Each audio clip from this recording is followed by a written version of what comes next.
Well folks, welcome back to the workshop. We've got another box of tools just landed in here for repair, and it's a real mixture of stuff, so do a wee repair video on this here, see what all we can fix up. Like I say, she has a mixture: Bosch SDS, Makita drills, a DeWalt, a Milwaukee grinder, and a Hikoki or even Hitachi 9-inch grinder. So we'll see what we can fix out of this lot. I'd imagine some of them can't be. I have my doubts about this one. And generally when you see these heavier duty Makitas coming on, well used and abused, normally it's a motor. So we'll see what we can do with them. So we'll start with what could be the easiest one. It's always a telltale sign when there's a bit sticking out the front. Yep, a chuck. That's jammed in her. So we'll do that first. So this is a little DHP 485, wee small brushless Makita drill. I'll take it. Everything else is working. Seems to be.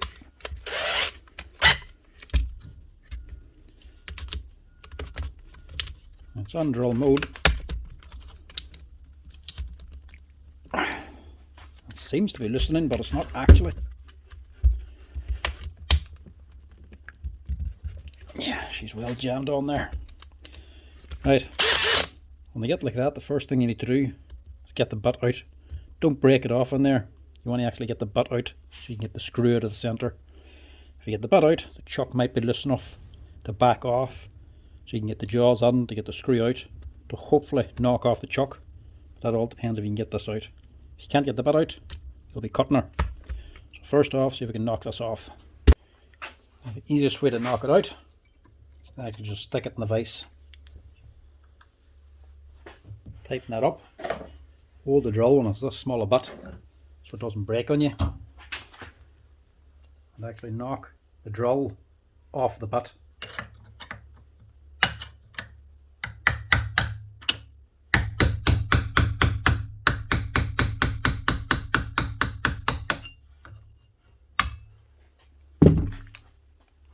There we go.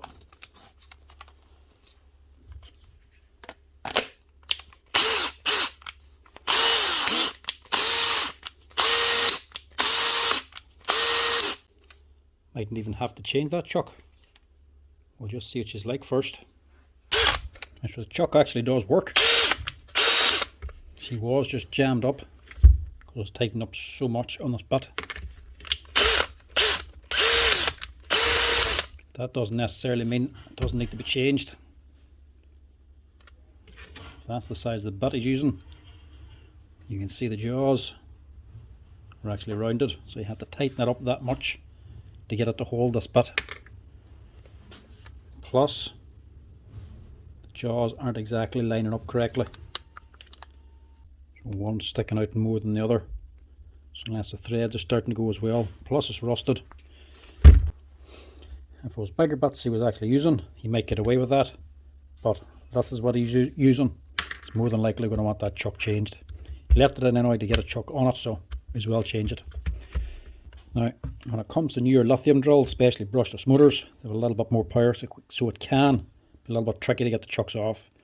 I'm going to try the Allen key and hammer method first, see if it budges, but if not, I'm only going to take a couple of swings at it. If it doesn't budge, I'm actually going to just dismantle the gearbox.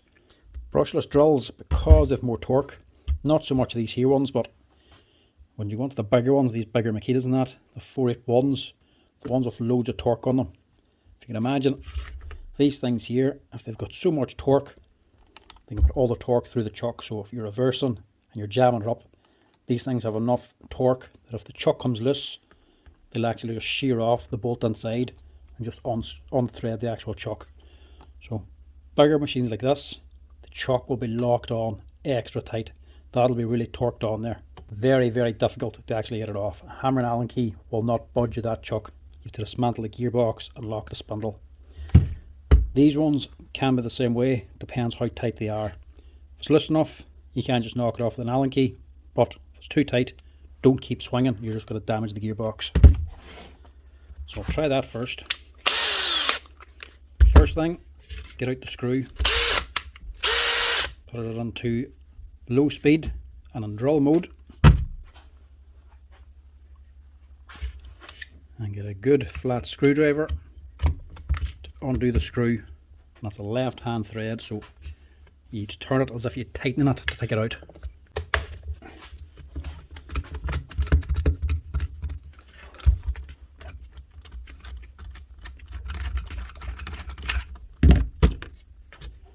Get that out.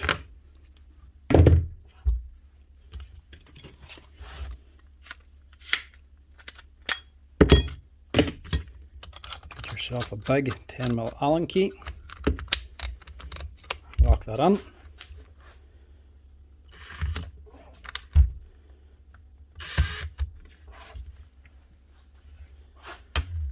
Get your old trusty hammer and give it a swing.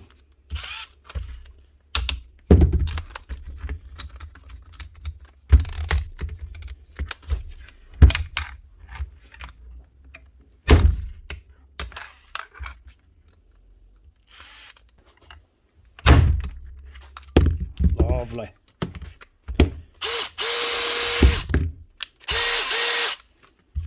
That was not so bad.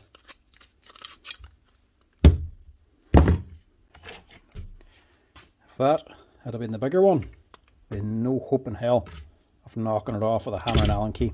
They have to be dismantled. This one, lucky enough. You can fit any brand you want. If you want to get a Rome or a Jacobs, it's fine. All I have these here Cough ones. It's just a general purpose metal chuck. So that's what I'm putting on. A little bit handier to fit because there's a hex end on the end of it, or a nut. So you can actually stick on a spanner, tighten her up good and tight. Put her on the high speed, lock her on, and just drop your screw back in.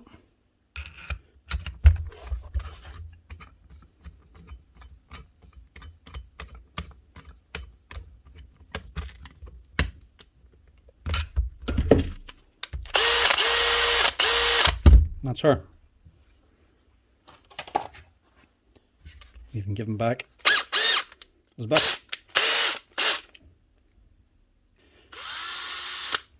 That's actually a little bent for me clamping it in the vise. But the chuck's good. That's her. One new chuck on a Makita drill. The DHP 485. That's no good. Give him back the old one just in case he ever needs it. Right, when we just started, we already have an Instafix in. This one's not in the box. This one's just landed in from a customer. Needs it right now, so there's a wee Instafix. Says it keeps shutting down whenever he's running it. He's actually using it for chiseling.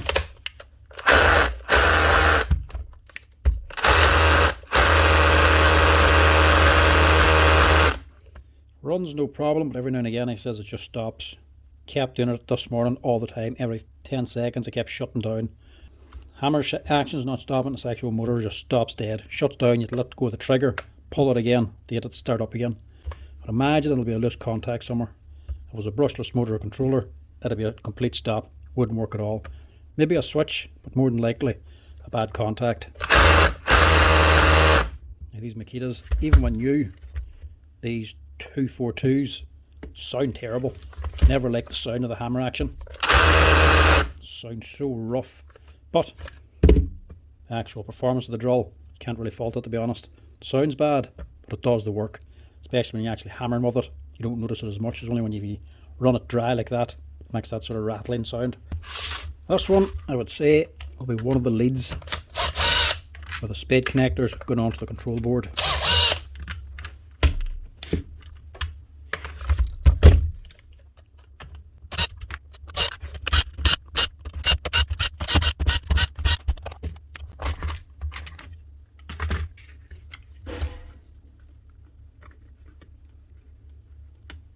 Maybe not.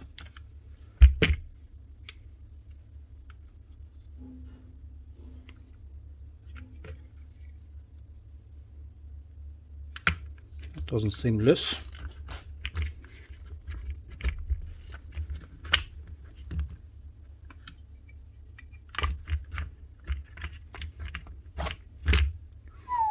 Something going on there, look. That's the armature, the rotor. You can see the actual magnet for it. It's been badly rubbed. So it might be more of a shutting down problem, as in the actual motor itself or the controller is shutting it down because it knows something's not right.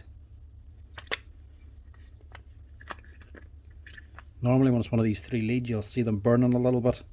One of the spade connectors will be a different colour. There's a little slack, but not slack enough for it to actually stop the machine.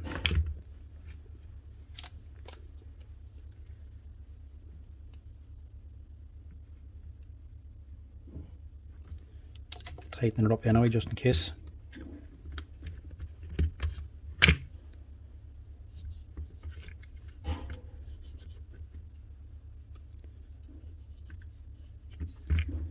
See, the problem is this motor.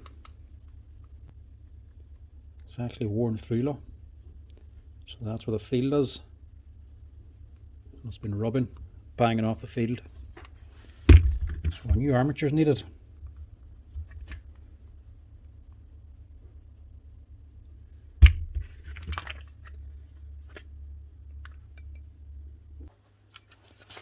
Right, this one, I'm not sure if it's going to be worth doing much with it.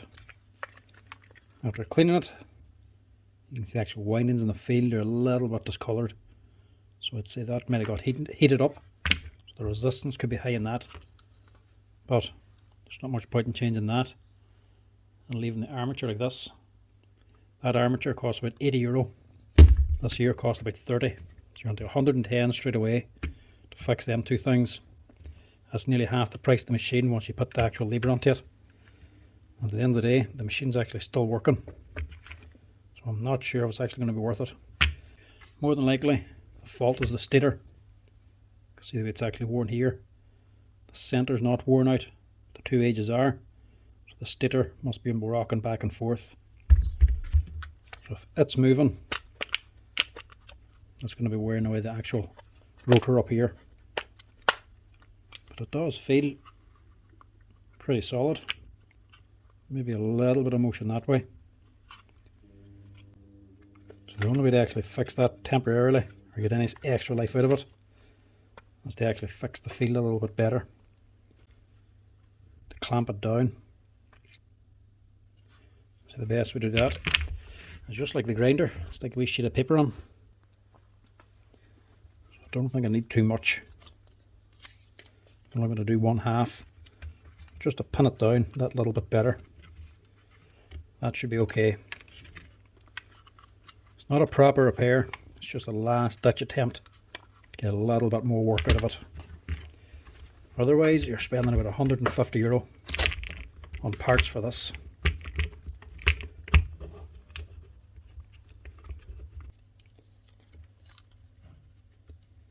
Just rest that there. Just help that. I'll just help clamp the field down. Hopefully take out any movement out of it.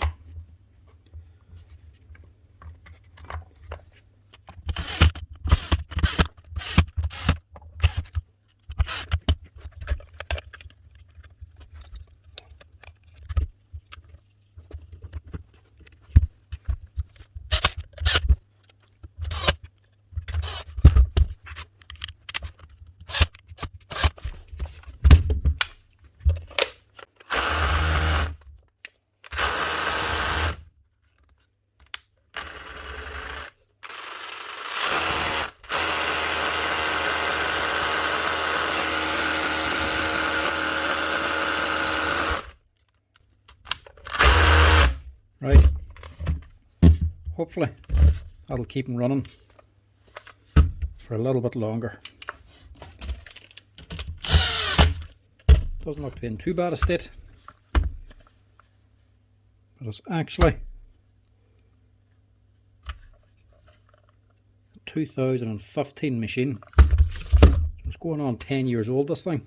It's actually not doing too bad. One thing I will do is just change this cap.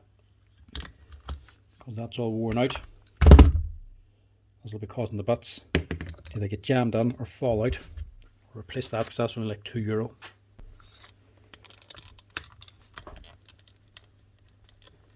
And it only just slips on over the top.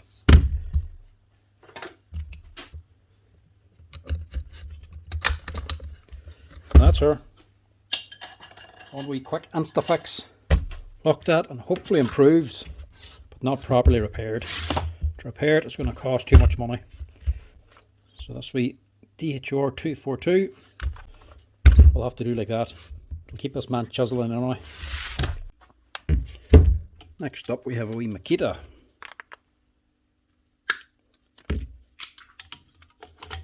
Already cable tied.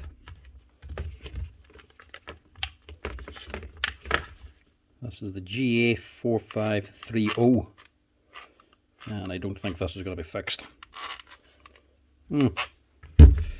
Maybe, maybe not. Something sticking inside. And it was fixed before. That's one of my numbers. €31 repaired on it before.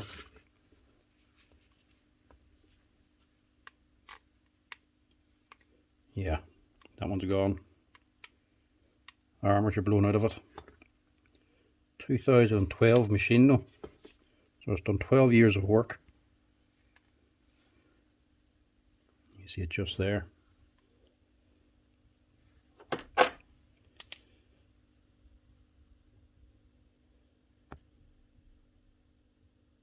See that segment there, it's all lifted and burnt at the back. So that's going to need an armature.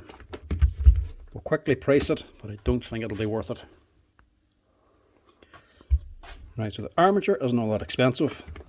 It's only 25 or €30 for the actual armature. Set of brushes probably costs about a £5. Even if you put a tenner libre onto this thing, it's going to cost roughly 45 or €50 to actually fix this. But you can buy it some places online for about 70. Most places sell them for about 80 or €90. So even at that, you're actually past the halfway mark. So I don't think it's going to be worth it, especially for a 2012 machine. It's clearly seen a good bit of work. So this one, I'm just going to leave it at that.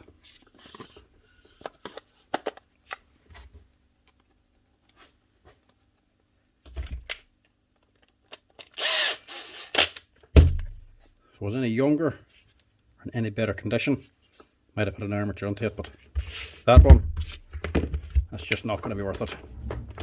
So that wee Makita is not worth fixing. Now, next up is another little Instafix.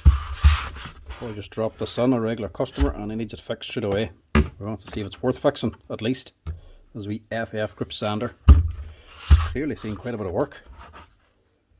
He says it stopped dead on him.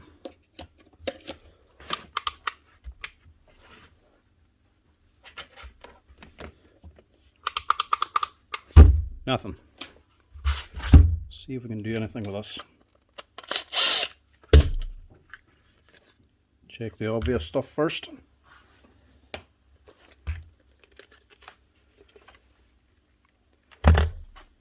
These must be made more for the European market. Oh. They always come with this European plug and then an adapter.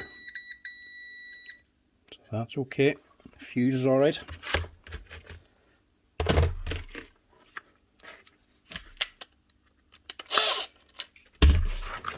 Check the lid through that. We need to open the machine. Take off the dust box and this O-ring, and unscrew the two halves.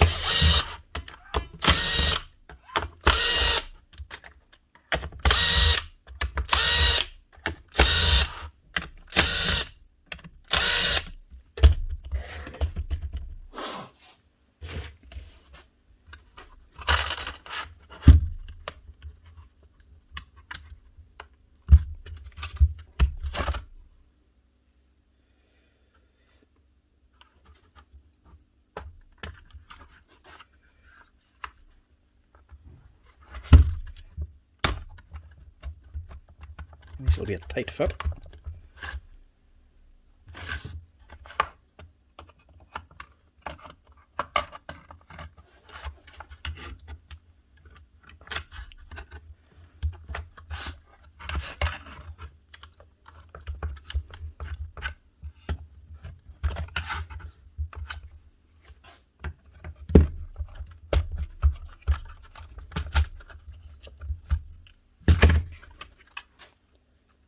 Clearly it's seen a lot of work.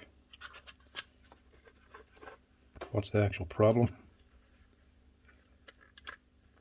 That might be one. Very simple. The leads actually come loose. That screw probably just wasn't tightened. Either on it. We'll also just check the lead.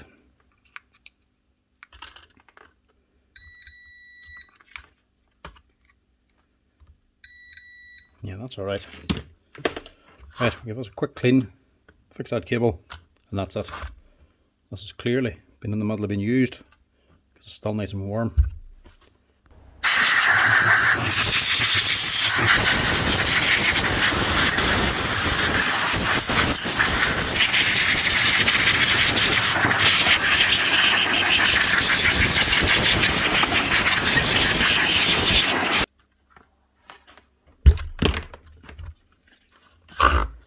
Cheap and cheerful machine, but not too bad a quality. Even has a wee buried on circular. A better type of plastic, might be a thermoset plastic instead of the glass fibre reinforced nylon plastic here, just in case this bearing never fails. Must just give a better hold to that. Never seen that before.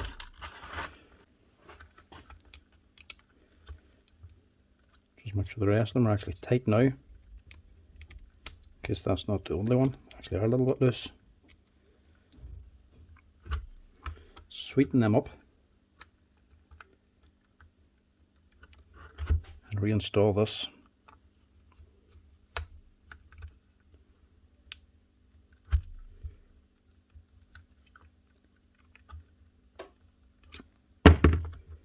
And that'll fix it. It's as simple as that.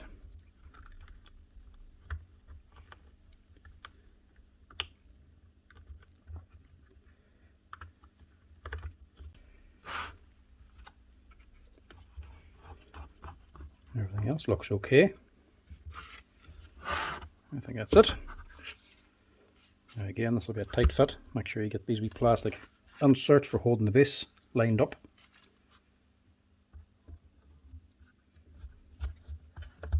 It should just squeeze directly together.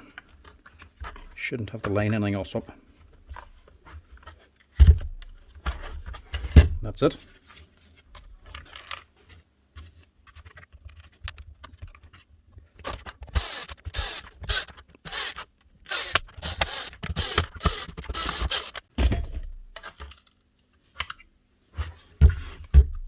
O-ring on the back, and I'll also just give that there dust bag a little bit of a blowout with the compressor too. This is a decent wee machine, look. Even the dust bag, there's an actual filter built into it as well, removable too. Look at that. It's actually quite a good job for all the price these things are.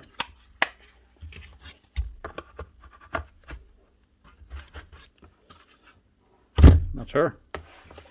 1F grip half sheet sander.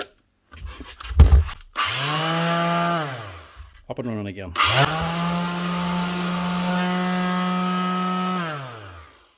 Simple as that. Just one little loose wire, not even broken, on the switch. Looks like the actual wee screws on the switch just weren't tightened up correctly. That's her. What is she? DS 320 Plus FF grip sander.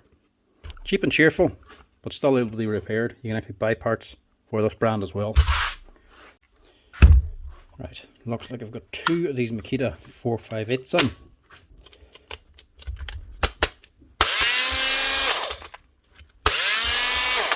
This one might be simple. Just a set of brushes to start with anyway.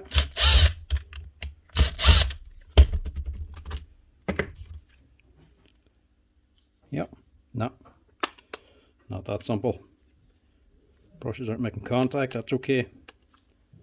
That's because this one's melted. So that brush holder needs to be changed too.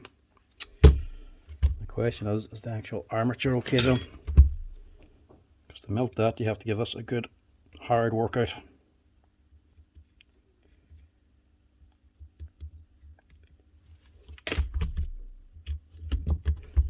In general, you get a hard bit of abuse. To melt that, you can sometimes also heat up the armature. Now, do it the long way around. Place the brush holder first, then see what the armature's like. The lens is obviously burnt inside.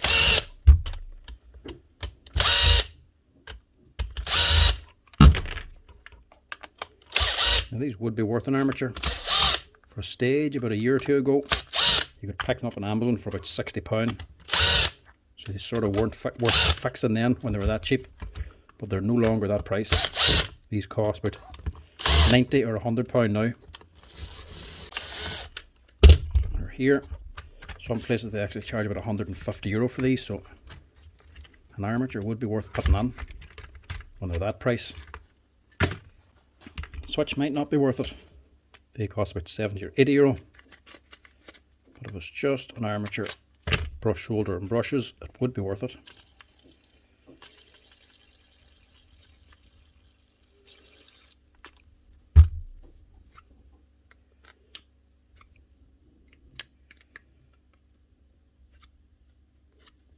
Feels still strong enough as well, but it is fairly dirty. So it might have helped in cooking this.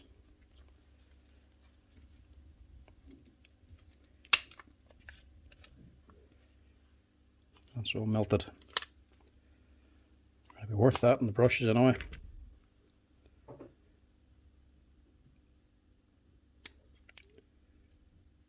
The armature, just not sure on just yet. Could be gone, but it's sometimes hard to tell. Give it a wee clean that out and replace this. We'll test it again.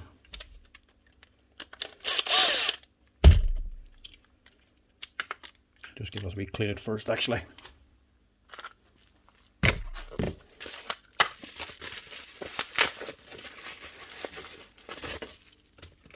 Brush holder and a set of brushes first, and we'll see what it actually sounds like with them. If it sounds bad, we know then to change the armature. And just be careful which way you put the leads on. Make sure you put the same colour to the same side. Not do any damage if you mix them up, but your forward and reverse switch will be switched around. It'll be kind of annoying for the customer if you change that.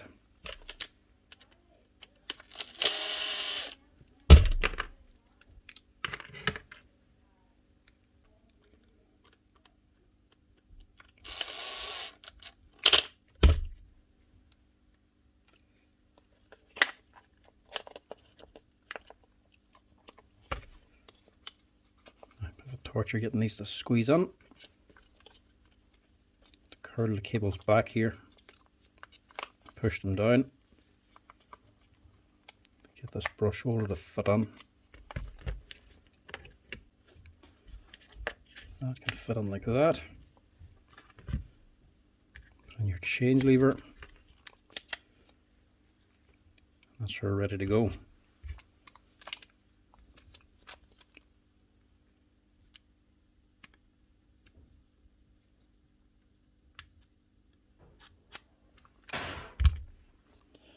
Armatures and cordless tools are just a little bit harder to actually see if they're gone. You can't stick this in the growler to test it. Generally, it's going to be how the machine runs or what it looks like. Visual doesn't always tell you. Comm bar looks okay. If you see any black or discoloured segments, it's gone. Down around the fan here, the epoxy, tell you if it's got hot, which this does look like it has. There's no guarantee way to tell you if it's gone. And obviously the windings, any of them are damaged, sticking out, or blackened, it'll be gone as well. But this one looks okay, so we'll just give it a test in the machine.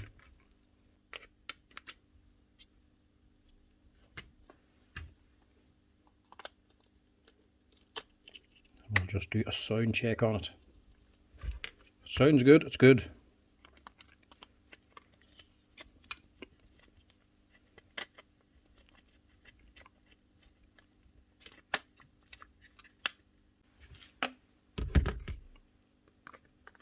Stick it on the cover.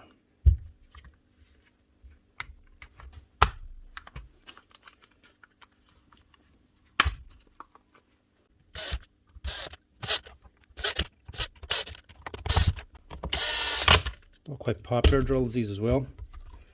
Maybe the older type brushed machine, but a lot of people still prefer the brushed.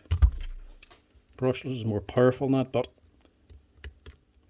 they can blow a controller and become too expensive to fix. The actual motors on them give too much trouble, might not be worth fixing. These ones are more repairable. They can last longer if you look after a brushed machine. So anybody who's actually familiar with motors and tools knows how to run them, knows their limits, and knows when they're actually overworking them. Generally prefer a brushed machine because they'll get longer out of it.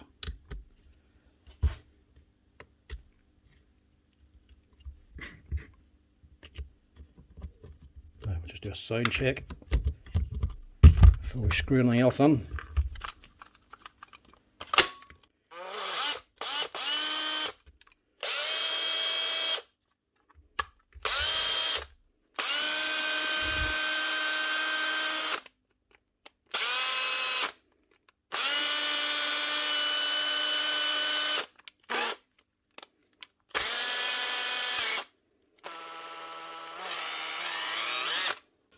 What you're listening for is a wee clicking sound coming from back here. Let's say there's an imperfection in the armature. Then you can imagine the brushes actually being lifted and moved around. Or just general rough sound. It sounds worn, but it doesn't sound burnt out. It's hard to tell without a reference. So this is another one that actually got a new armature.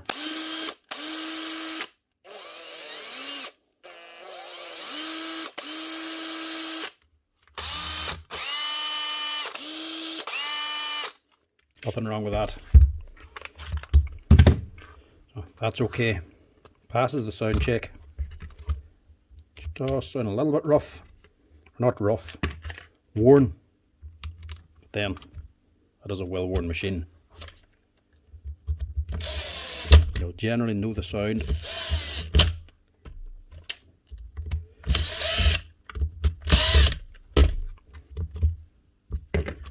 It's not tightened enough.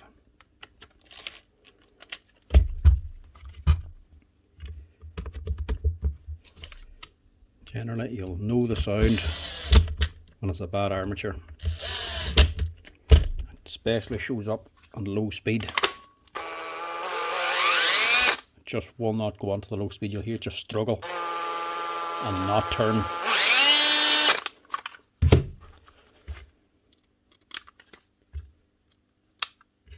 So that will get this man running. Still would have been worth an armature if it needed it. This one doesn't need it.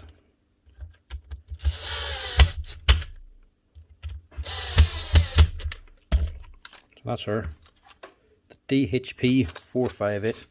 That's actually one of my favourite Makita drills there. Mainly because of the price, heavy duty. I'd rather brush this machine now for myself, but these here brushed ones are still grand.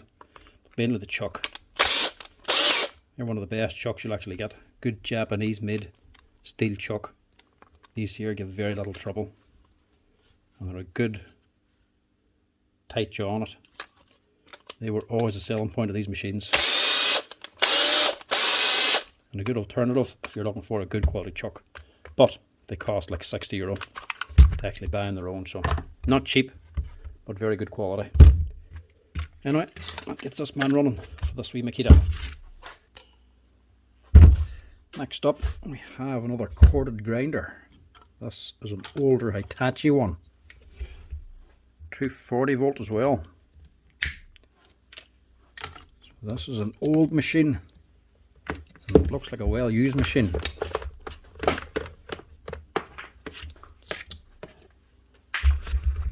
But not the best of Hitachi stuff. And you see green flames on the side of it to make it look better than what it is. It's not really the best of starts. So this is the G23SR. Was it a 2000 watt? Yeah, 2000 watt grinder. Basically a lighter duty one. Good enough for the price. You could pick these up for dirt cheap, but they were never all that worth repairing. If anything major went wrong, like a field or an armature, even the gear in the head, it could be too expensive to fix because of the price of the parts.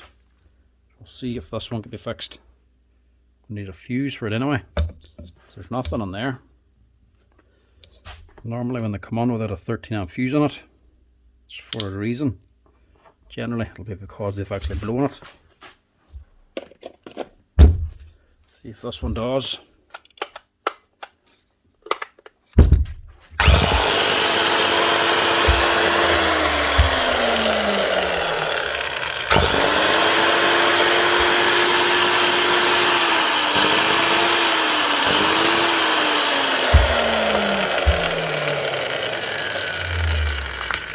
Right, we have two problems. One is the lead. Two, there's a bit of spluttering going on up here. Just arcing here in the brushes. So, is it a motor problem or just a brush problem? Brush problem.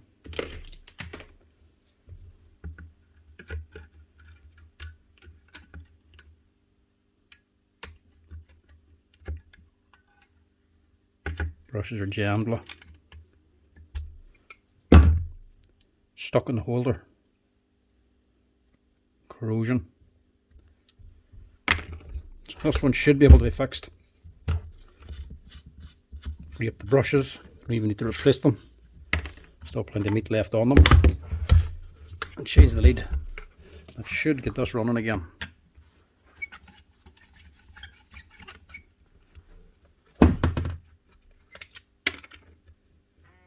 That one's the same lot.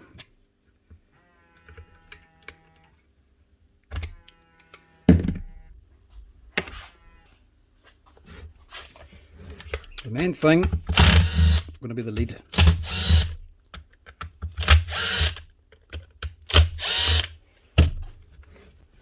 Might be the most expensive machine, or the best in the world, but it's definitely done the work. 2009 it is.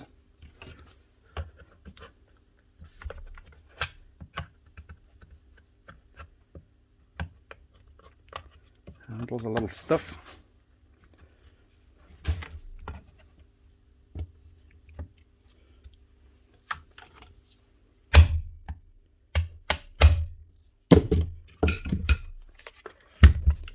That's what the good new Weehaw screwdrivers are good for. Proper ones for the hard work. Designed for a beating. Actual metal shaft the whole way through. God, it's still tight.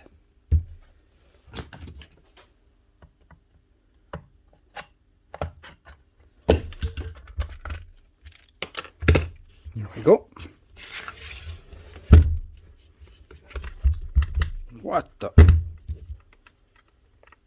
What is all that? Grinder dust by the looks of it. Let's give us a good clean out then. Blow it with the compressor.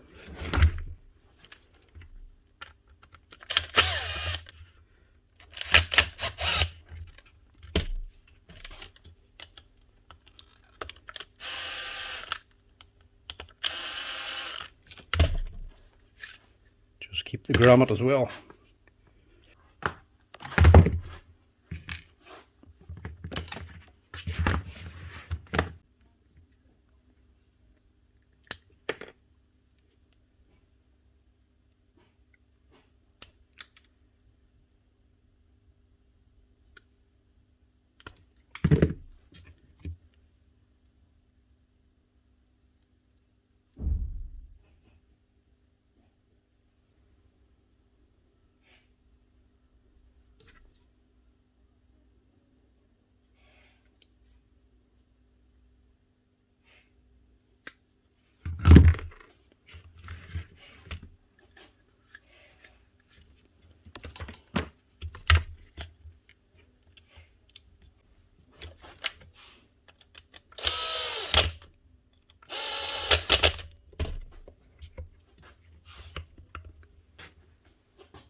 before we put the brushes back in,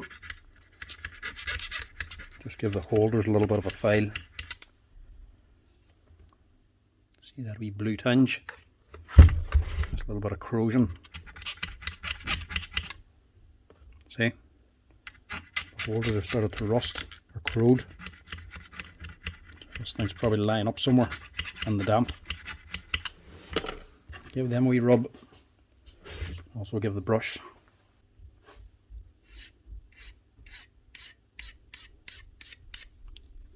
Just want to take off these here hard black bits.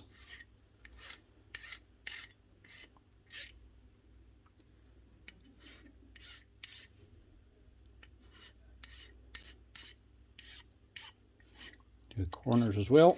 And that brush will be fine to reuse. Simple as that.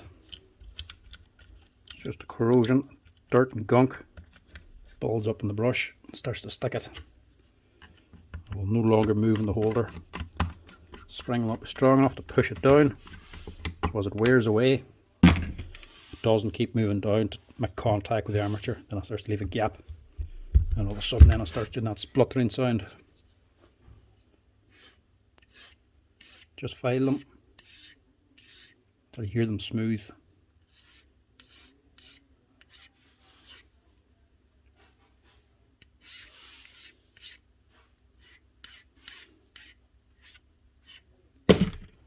Simple as that.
And that's her,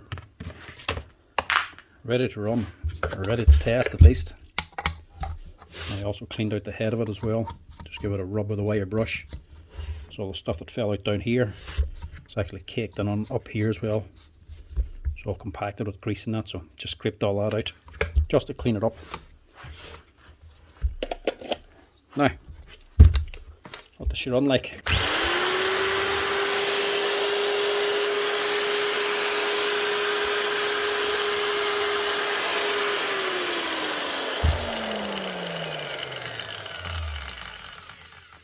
Not a thing wrong with that. Hitachi G23 SR. Brush is filed and cleaned. And a new leading plug. What is up with the Instfixes today? Another one on. This time a blowtorch. You do actually get these on for repair the odd time. Or boys buy them once you look at them. These things give a lot of trouble now. There's actually a Dargan one actually. He says it's not working. That doesn't sound right for a start.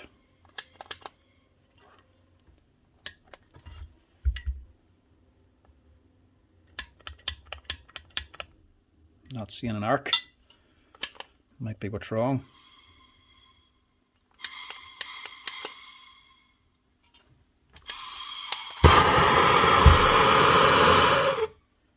Right, that's working anyway.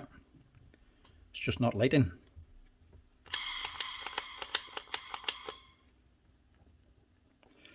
Right, these things, they used to be good. This one I have, same sort of shape. This one's good. These were about 60 or 70 euro, but you just don't get them like this anymore. Even the big expensive ones are turning bad. Generally, these ones here start giving trouble. We were selling them, kept getting them back in, either not putting out the gas or the gas not stopping, emptying out the tank. You screw it on, it's just start leaking straight away. Cheaper ones we had to stop doing, so we took on more expensive ones. Ones costing about 130 or 150 euro. The bigger Bullfinch ones, different brands we've tried, even them, they're no good anymore. They're totally different design. They're actually screwed together, two halves here, and there's just a couple of wee cheap parts inside, a wee regulator, distributor, and an actual wee spark thing, all connected up with a wee leader or steel pipes or something. All just connected together with a couple of little pipes, and they're just bad quality, to be quite honest. Not very good. Maybe about a year you get out of them, sometimes not even. Things just fail. They either leak out the gas or they won't put the gas through. So it doesn't matter if you buy the expensive ones or the cheaper ones. They're a limited life. This was probably one of the last good ones. This was in the workshop for God knows how long. Still working fine. Didn't know Dargan actually done these here heads, and this is actually the same type of head as this one. Actual solid head. It's not screwed together. So they wouldn't be all that expensive, but by the looks of that, it actually does look good enough quality. So if you're looking for a gas torch, I would check out the Dargan ones, to be honest, before you go spending money on a big 150 euro one, because to be honest, they're just not that great. This one, plenty of brass on anyway, but she's just not lighting. The spark you should be seeing up here, it's not making a spark. Luckily, when you see loads of brass in these things, it means you can actually dismantle them, so you can fix it. So there's the lead. What generally happens is when you're using it, and boys, turn it down. I do this myself. I am guilty of it when putting on like heat shrink. I would just use that there for actually shrinking the plastic. But when you turn it down too low, the flame is on the head instead of being blown forward, keeping this cool. When it's down very low, it heats up this head an awful lot. Get too hot and it melts the wire, or melts the insulation on the wire. But that's not the problem here, because that one still has insulation on it. Generally that's what I find happens anyway. This gets too hot, melts, and the actual wire inside touches against the side, so you don't get a spark. But that's not what's going on here.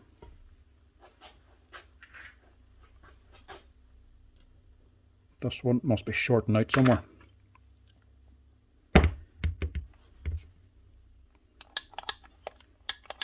There we go. Can I see that?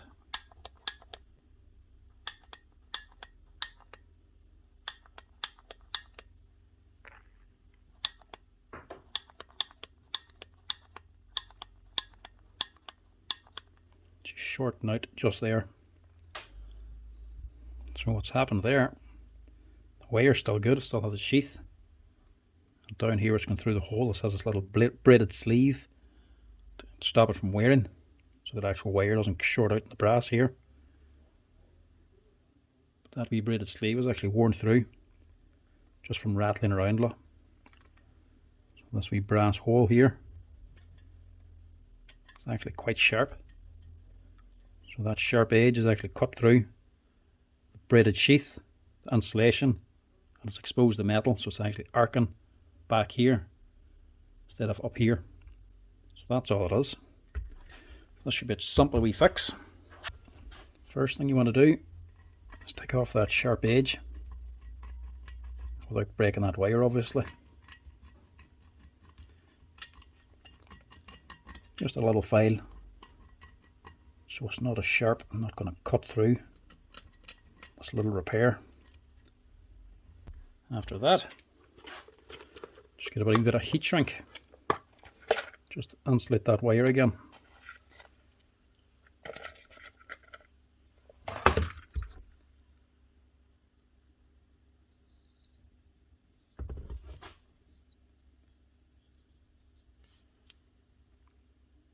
Slide that down there.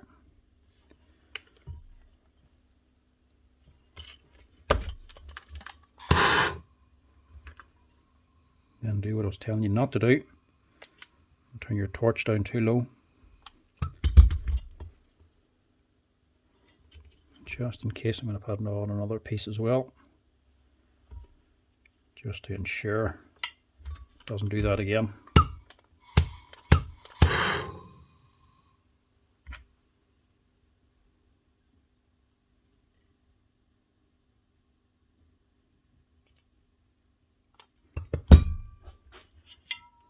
And that should do the job.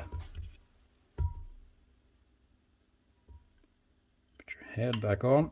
Just need to pull this out too. This wee boy here actually holds this end of the wire. Just a little spring. It's easier to actually put it on after. Head back on.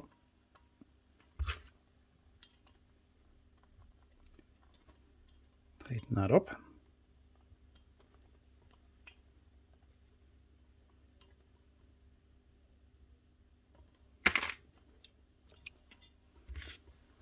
And put this little spring back on. That's just to locate the wire in the middle, away from the head. That in there. And your end then. That should like discharge to the right location. If the gap's not right, that spark won't be getting enough air and gas mixed to actually ignite it.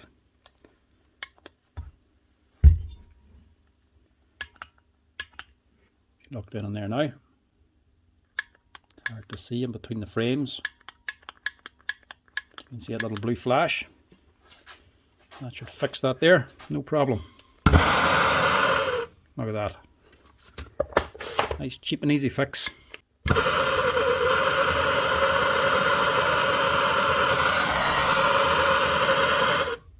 That's it. And just because they all have the same problem now, always turn off your gas when you're not using it, because these here, if there's any fault at all, it's just going to empty the gas tank over time. That's her. One Dargan blowtorch fixed up again with just a little bit of heat shrink. It's another wee Instafix for today. It'll keep that man burning.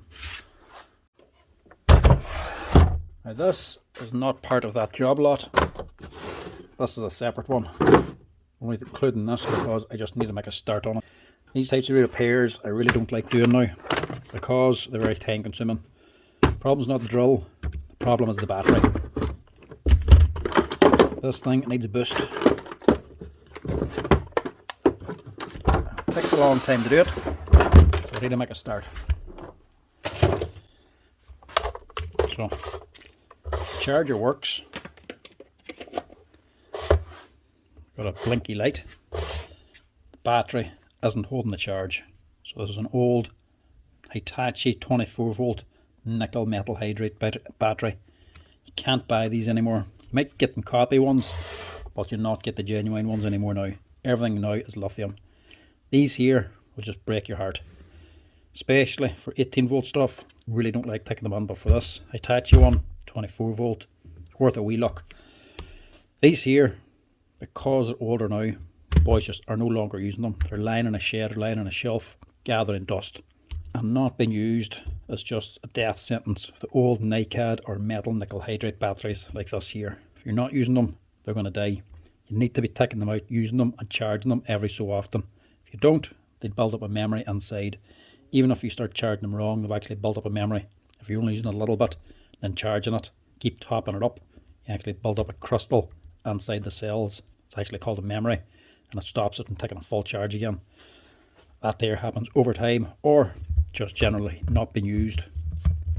So this one,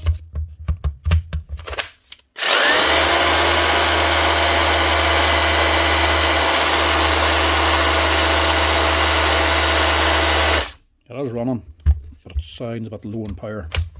That's because it is. So the customer's saying it's working, and it drills holes after it's charged. But one, it's charging too fast, so it's 25 volts. So it's up nearly at the right voltage. It's charging too fast, and it only drills a couple of holes and it's dead again. So that there's the memory. So it is a 2 amp battery, not very big in today's standards, but generally for the amount of work this thing's going to be doing for the boy who owns it, it'll probably be sufficient. But it should drill more than 2 or 3 holes. So to improve them, the only thing you can do is actually boost them. And boosting them is actually very simple. All you're doing is charging and discharging them. Stick it on the charger, you got to get a full charge, as much as it'll take, then you want to discharge it again. Sounds simple, but actually is quite effective. You'll know if they need a boost if they're charged in like 5 or 10 minutes. These should take a couple of hours to charge. Memory, when it builds up on them, it's not like you're just constantly topping up the charge. The memory's on the way, the crystal structure's on the way, so it only takes so much of a charge. It's only taking a little bit, and it's telling you it's fully charged when it's not. So only get a couple of holes out of it.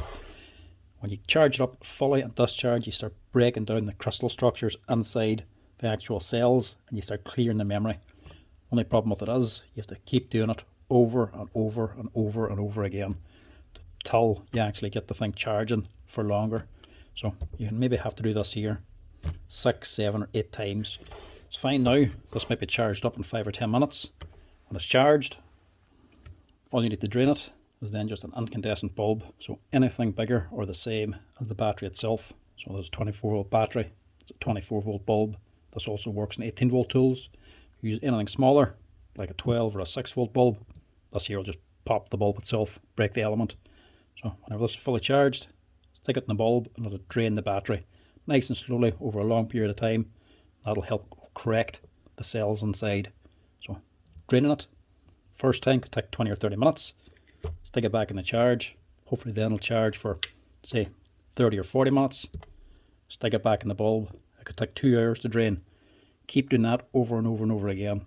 It'll keep taking longer to charge and longer to drain. That's because the memory's dropping and the actual charge is increasing.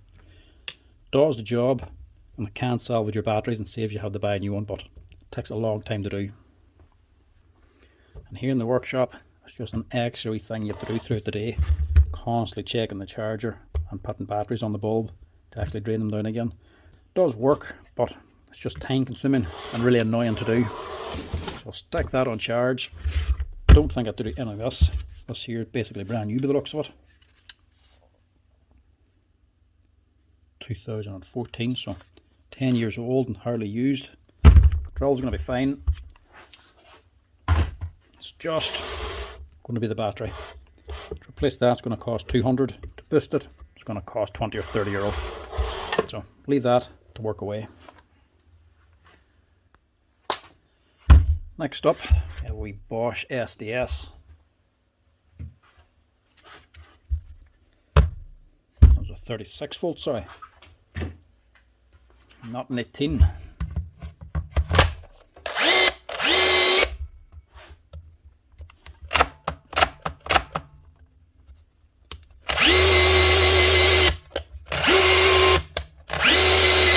Motor's running. Problem with the hammer mode. Something going inside. Right, strip this down and see what we can do. First off, get off the cap.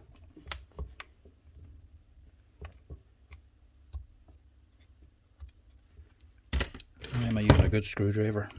Use the rough stuff.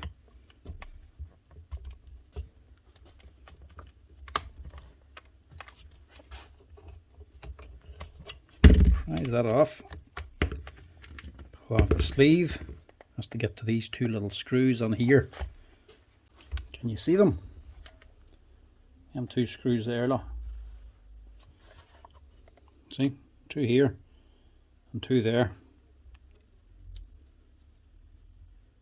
Just got to know where to look.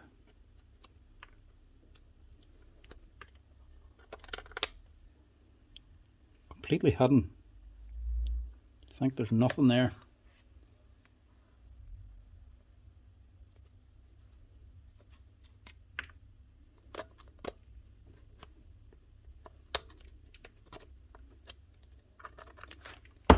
Clean that out so we can get to them.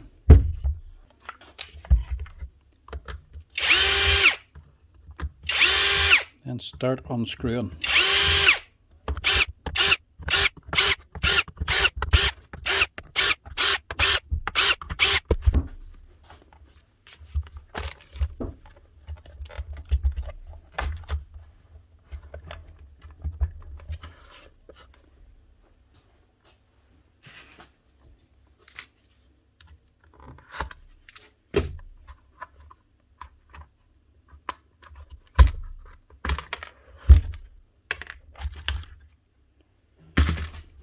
Open that up.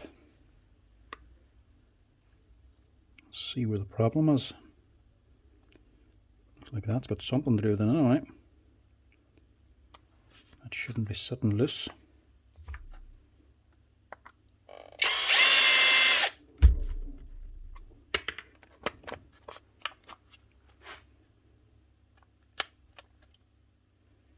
That oil seal out of the way. Pull this whole thing out. So there's the problem. Broke the piston.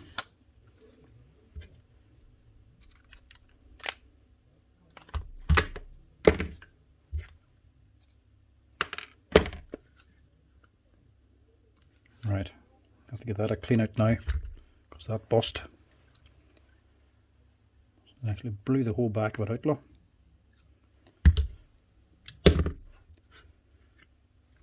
Actual hammer's okay though.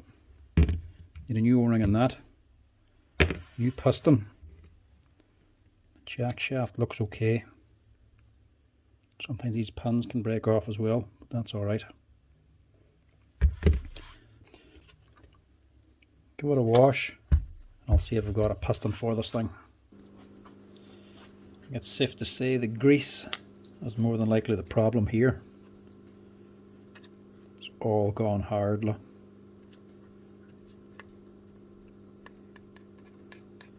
The other side I was actually able to take just about all of it out in one piece. It was that hard and congealed. So that is that hard now, it's not actually getting around the drill. So I say that piston just went bone dry. So that is basically just age. Right, that's it cleaned out and ready to go. But I don't have the piston. I have the O-rings for this here hammer, but I don't have a piston for it, so I'm going to have to order that in and finish this another day. As well, good job I have the O-rings because you can't actually buy this O-ring anymore. It's actually been discontinued, so you can't buy that on its own. You can only buy it as an assembly with the striker itself. So you can buy the striker and the O-ring, not the O-ring on its own, but I still have the O-rings here in stock. So that'll save me a little bit of money, but I'm going to have to get the piston on for it. So this is as far as I can go with this one. Box it up and finish it some other time.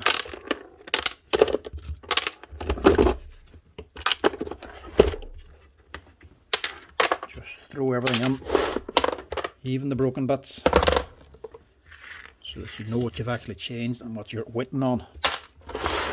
That's her. Stick that in the shelf. That's the video in posted. The parts are now in, so might as well stick it into this video now. One piston, one O-ring from stock.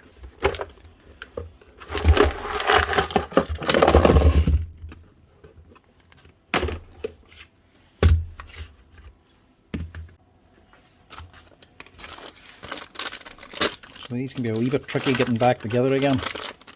Getting the actual jack shaft into here. You actually have to line the pins on the jack shaft up to the actual gears themselves. A wee bit tricky, but all you have to do is line them up. Right, get all this back together again and re-greased. That should keep her running.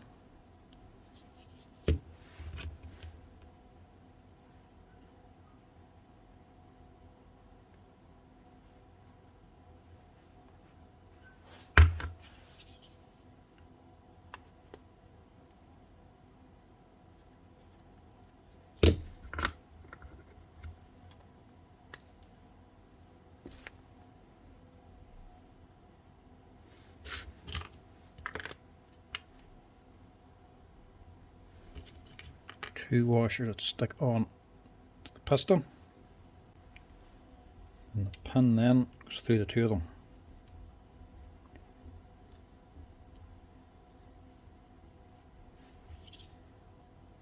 Grease in there, and that goes on to the jack shaft. So that's how that's sitting. This can be a little bit messy with the grease. To refit this, get a bit of grease down in here first. I'll take note of where them gears are get them lined up again.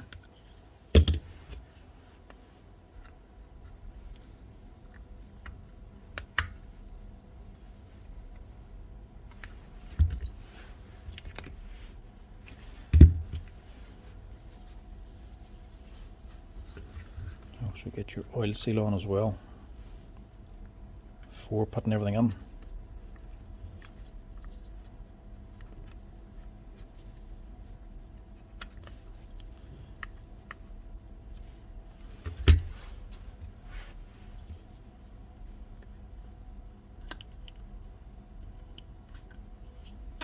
Don't worry so much about the outside, just want some grease on the inside to start.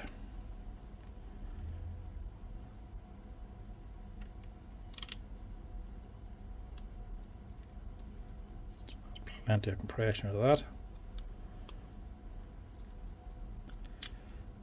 Get that on.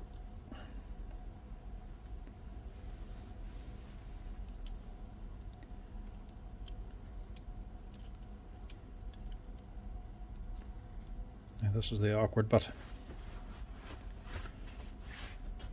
I'm going to rotate your jack shaft. The pins are top and bottom. Rotate your motor so your gears are top and bottom. And slide everything in together.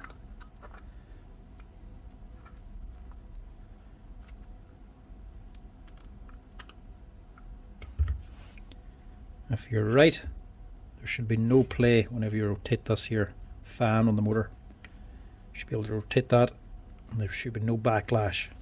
If you get any backlash, it means you've got the pins going in between the two gears and not into the hole of the gear itself.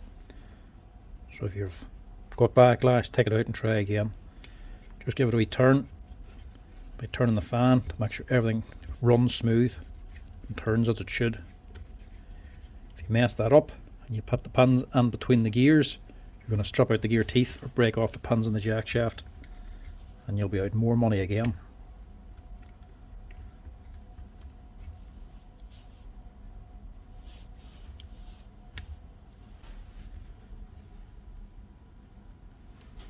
Now, with that in, your oil seal on, the next thing to do is set up your selector. This here metal ring slides back and forth underneath it. So if you can see it there is a metal bar, wee plate that rotates back and forth whenever you turn your selector lever underneath. So line the actual gear, the slot in the gear with the pin, line them up and drop them on top. So now whenever you turn this knob on this side, it'll move this gear up and down this metal ring. That's what's actually engaging and disengaging your hammer.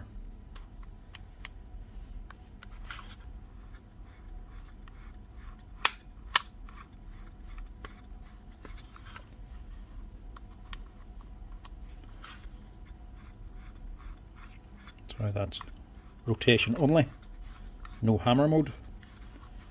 When you turn this back, it turns back because there's a spring. The pin doesn't go all the way in, it's just been pushed in with the spring. So whenever the motor runs then, it then engages. The spring takes it the full way in then.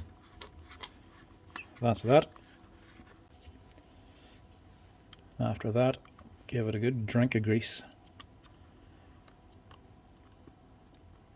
Plenty down on there and on them gears.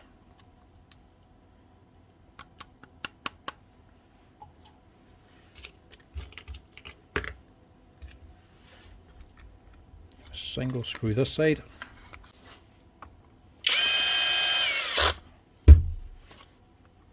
Make sure your actual oil seal as well is in place.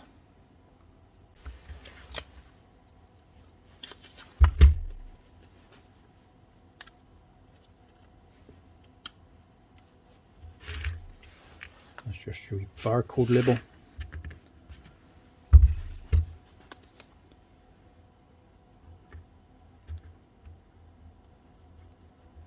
And then marry up the two halves again.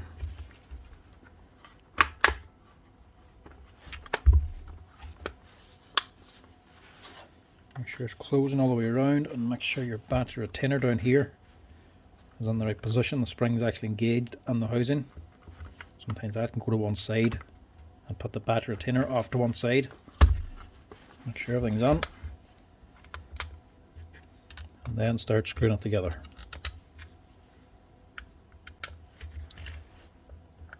And there's plenty of screws to go on.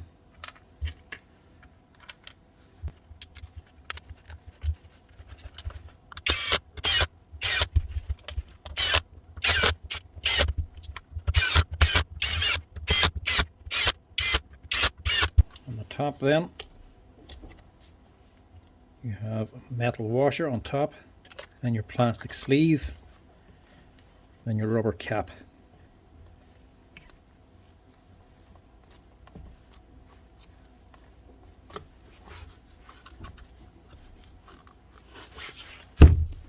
And that should be it.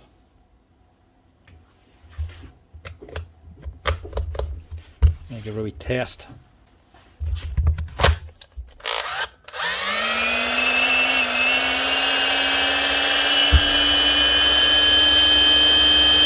Give it a wee second to get the grease worked through.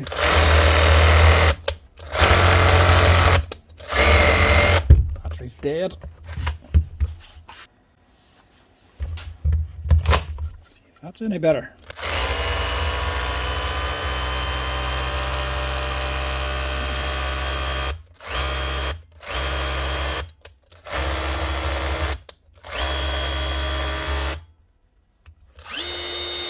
It's making the right sounds anyway. Give it a wee test out here.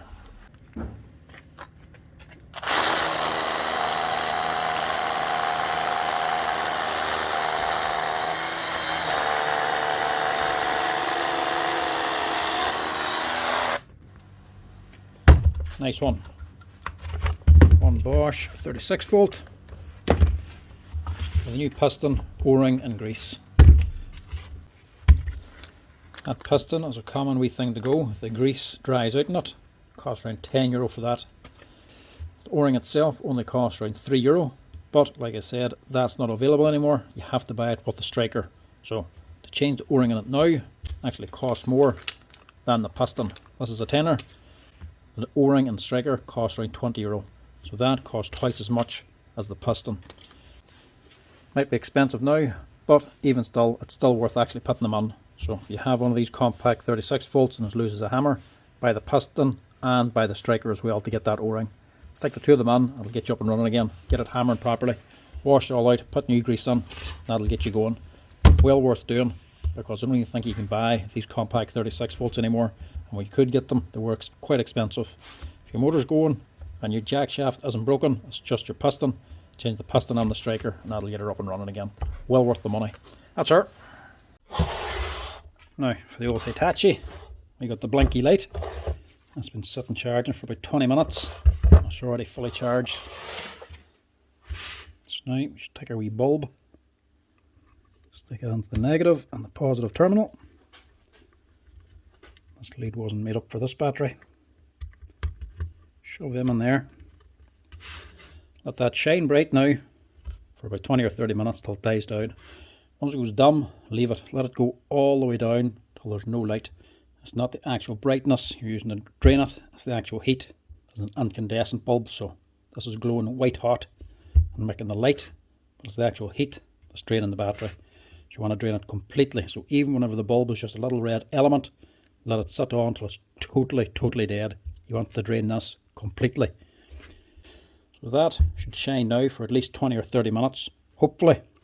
And then every time you charge it then after, it should be able to run for longer. So stick this in the corner now and let it shine away. Next up, we have the other Makita, same as before, DHP 458. This one's a little bit newer. It's actually a 2020 machine. Plus that good chuck isn't looking as good.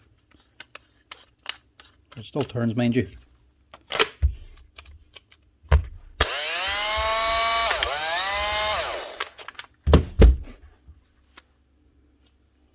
Get a wee bit of a whiff off it there. Might be a set of brushes, or she could be burnt out.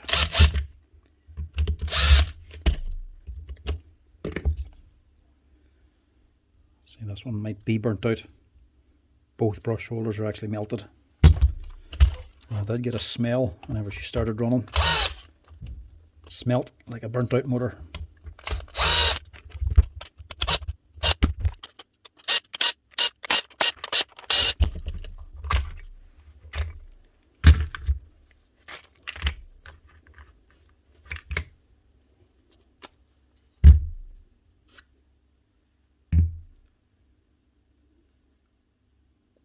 Yeah, that one's looking a little bit worse for wear. So you can see in this one, some of the end segments are actually discoloured. So the actual part the brush is rubbing on is actually always going to be black. It's a little bit worn there as well. It's done quite a bit of work. The shoulder there. You can see these segments. That one's nice and shiny down here. That's discoloured. This is shiny.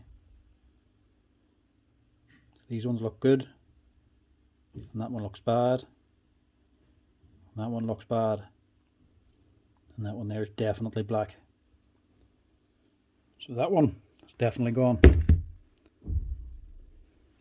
The field is dirty.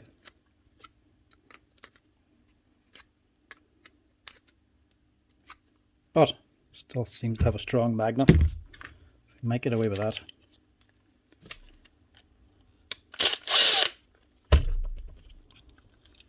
This one is going to need a brush holder, brushes and an armature. And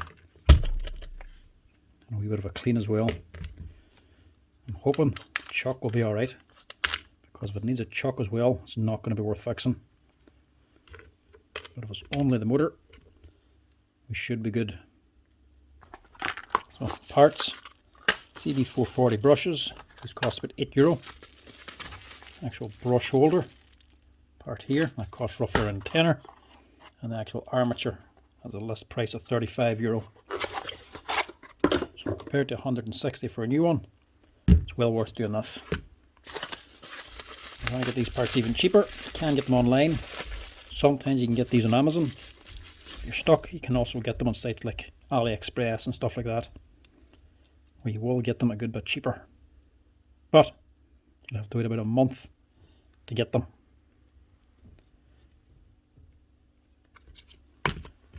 Make sure I'm doing that right. Black on top.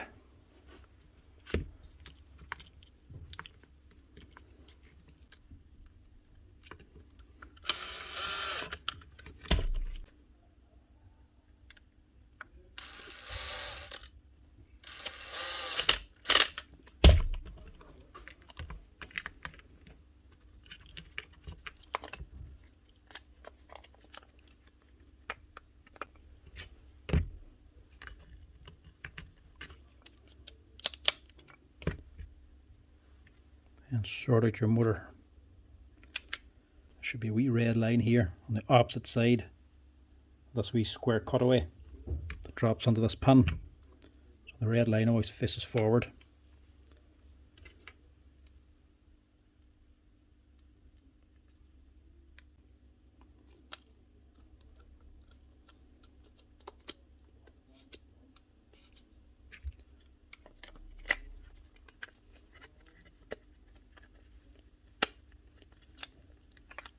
Drop that on.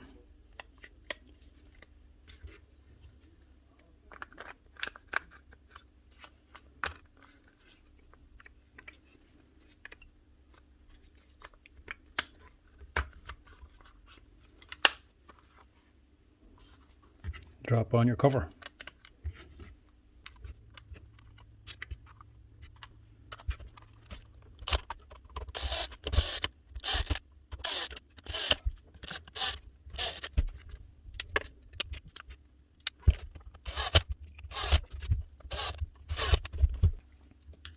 Lift up these springs so your brushes can get in.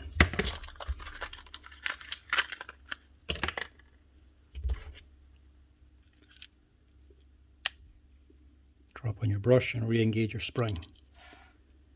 Your wee holder or spade just clips onto the back.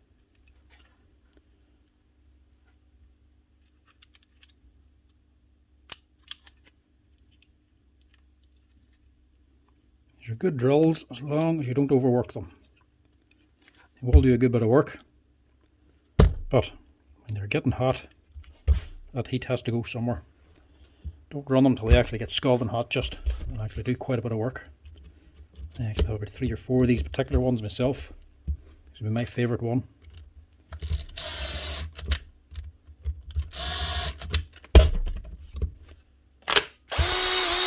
That's her. Now, even though it's a brand new motor, you're still getting the smell from the old one. So you can definitely tell that this one was burnt out. You can get the smell of it now. But after a little while, that'll clear.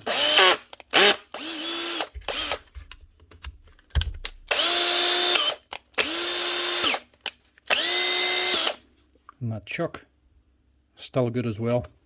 It's rusted on the outside, still working fine on the inside. That's her. That's 1 458 with just brushes and a holder, and a second one with a new motor as well, a new armature. That's another one sorted. And last up for this bunch of tools is a wee DeWalt drill. This is a DCD 785, I believe. Older DeWalt drill with a brushed motor. This one, I think, is just a chuck.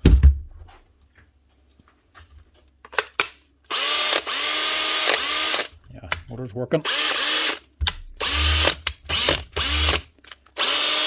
Chuck's working, but it's clearly seen better days.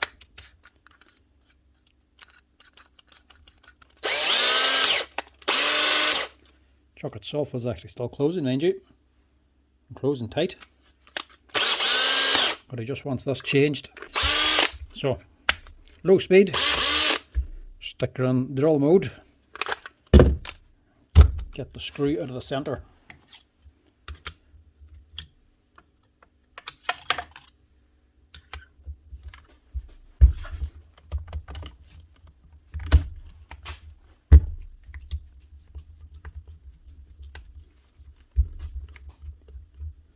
I'm going to try the Allen key first. 1 or 2 wee slaps. And if it comes out, grand. If it doesn't come loose after 1 or 2 slaps, dismantle the gearbox.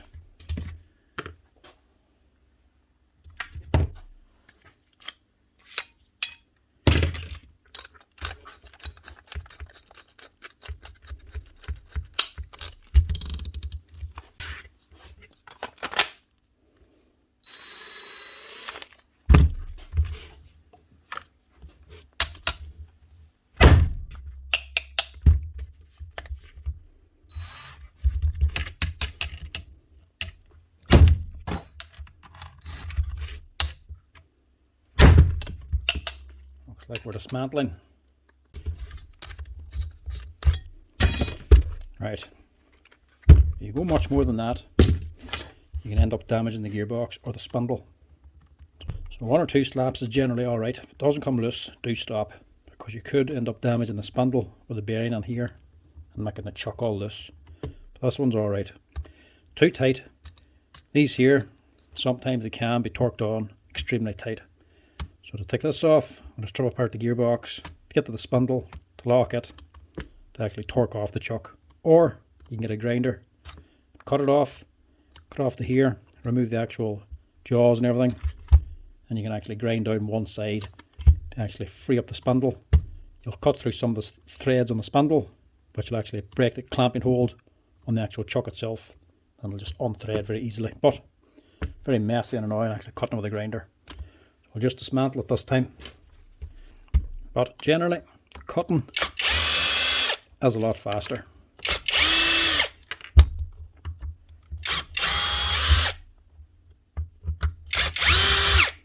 This way is a lot more time consuming.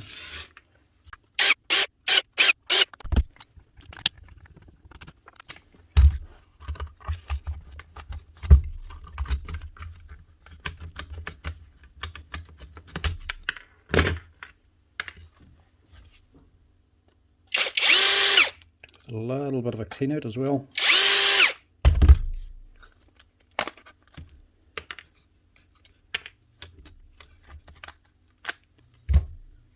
Looking a wee bit grubby. Give that a wee blow with the compressor as well, just to clean it out.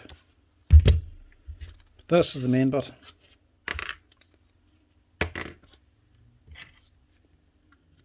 Remove the wee gear change lever. Just on hooks. Got a quick clean first just to see what we're doing. It's best to clean it out anyway. So we're going to dismantle this and I'll keep all the dirt off the insides. You can remove the rear cover and actually slowly take each part out, lay it out on the bench, so you know which way it all goes back in again. Or you can just unscrew it. Hopefully take the whole lot out as one piece. But this doesn't always go to plan. If it doesn't come out right, so we're going to fall all over the place and you're going to have to reassemble it anyway. Or it won't go in right. You'll not be able to get it in again as one complete assembly. So you'll have to strip it apart anyway and put each one back in on its own. But we'll try the easy way first.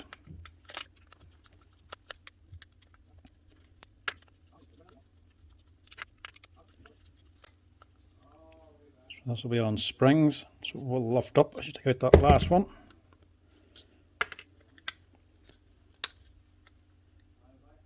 And take off that whole assembly.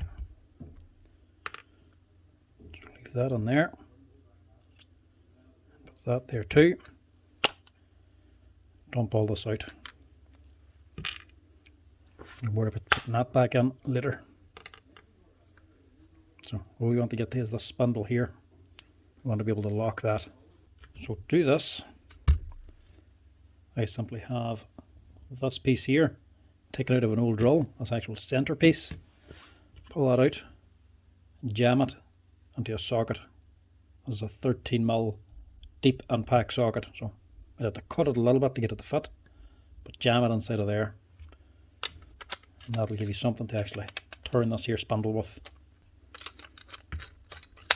So now I should hopefully be able to just take this off. Try it here on the workbench first. If it doesn't work, I'll go over to the vise. Sometimes you just have to lock the Allen key and the vise. Makes it a lot easier.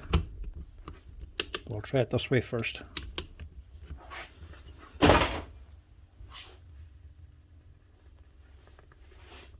Right.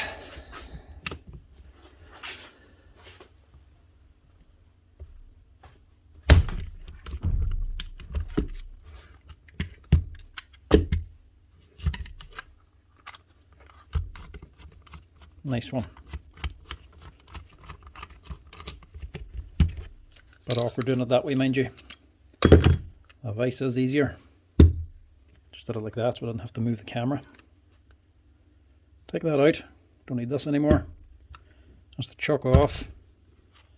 And your spindle still intact. What I also like to do is just check these little screws here. Sometimes these come back out. They're alright. They're still tight enough. Give it a wee blow of the air compressor. Stick a new chuck on. That's sure ready. Now we just need to rebuild it. First off, this metal ring sits in there. And this gear is the first to go on. Put a bit of heavy grease on just to hold these little rollers. This is the actual chuck lock. Whenever you're opening and closing your chuck, these stop you from actually turning your gearbox or turning the motor by hand. They go on there. One more.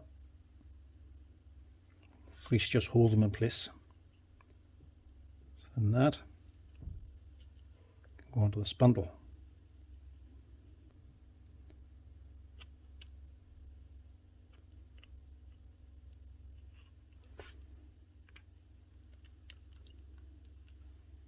And my rollers lock to one side, and if you turn the chuck, when you turn it this side, they move freely.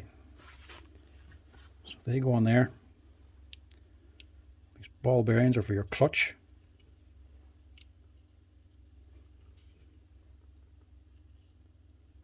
They just drop on the wee dimples.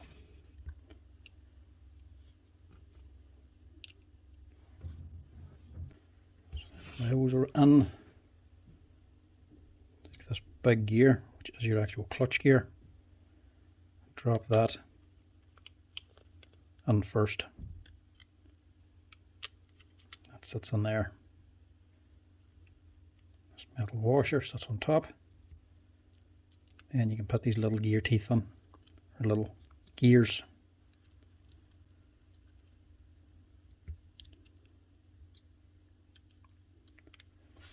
Now, that's the way you want it.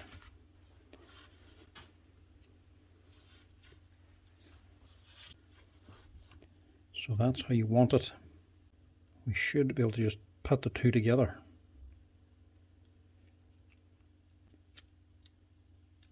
Nice one.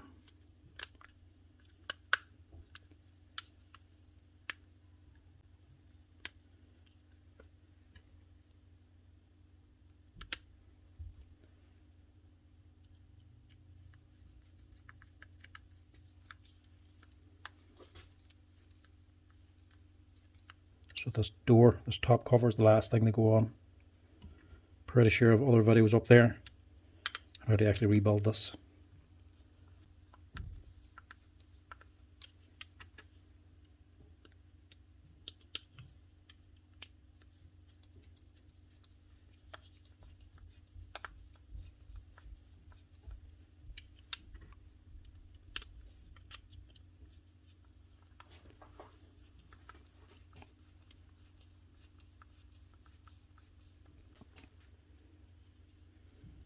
Make sure you're fitting to the top. Top's one of the arrow on it.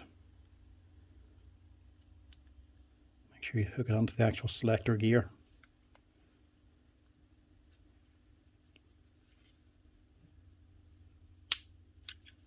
That missed.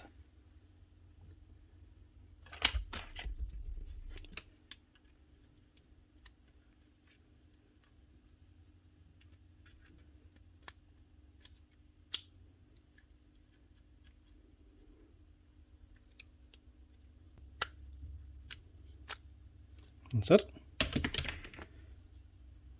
We lever on top then for selecting it. I'll also just clean that. Right, let's her a bit cleaner. Put the switch back in. Just get everything where it's meant to be. And we're good to go. Drop that on there. Install your motor.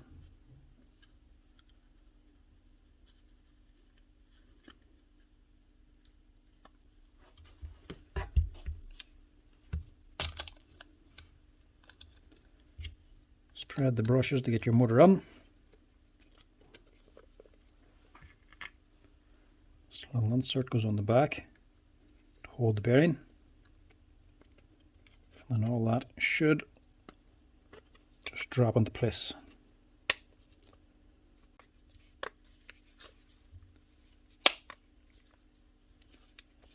Gearbox should be able to pull out a little bit to allow the other cover on. There should be a gap. Close up fully when you're finished. That should be it.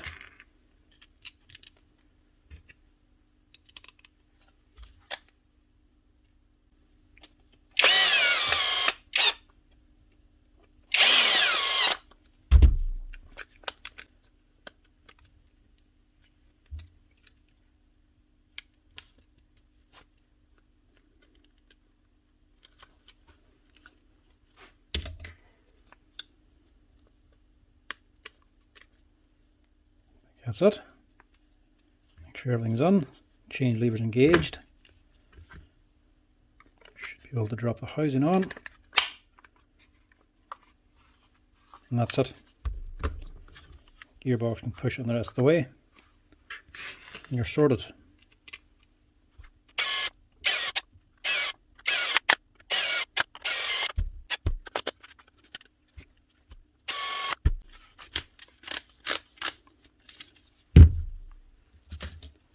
That's the drill back together.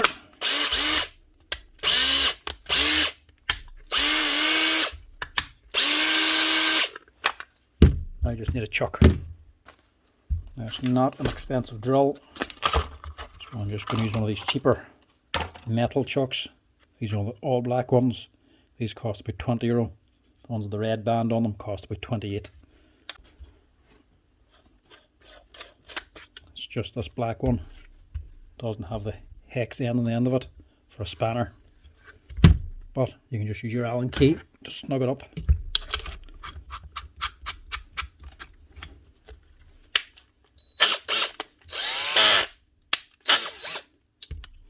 Helps if you put it in drill mode, not clutch. Get her tight. Stick your screw back in.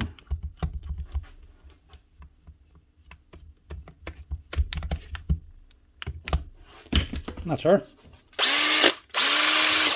One DeWalt cordless drill with a new chuck. Gearbox dismantled to get into it. Choose a part of an old gearbox to remove the old chuck to fit a new one. If the old Allen key doesn't work, you're going to have to either dismantle it or cut it off. Cutting it's a lot faster, but that's technically the correct way to do it. But anyway folks, that's all. That's that whole basket of tools up and running again with a few extras as well. Now the 24 volt cookie still running strong here, so we'll run that down and charge it again. That will go on for maybe a day or two before that there's up and running again. Anyway, thanks for watching. Hope you enjoyed this long tool repair video. If you're liking the videos, make sure you give us a wee like and a follow down below. If there's any questions on it, give us a wee comment down below in the comment section. And if you want to help out the channel, hit that share and subscribe button as well. Thanks folks. Cheers for watching. Chat to you later.